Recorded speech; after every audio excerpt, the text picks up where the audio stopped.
lang sa lupa'y para akong inaalon at nalulunod sa batikos ng mundo, sa kung ano lamang kaya ko.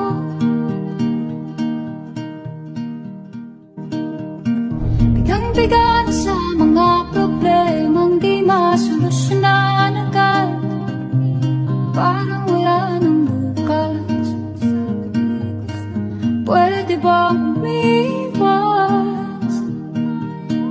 Hinahanap ang sarili, ngunit di nakakayanan sa ikaw na dinadaanan ko. Saan na to patungo?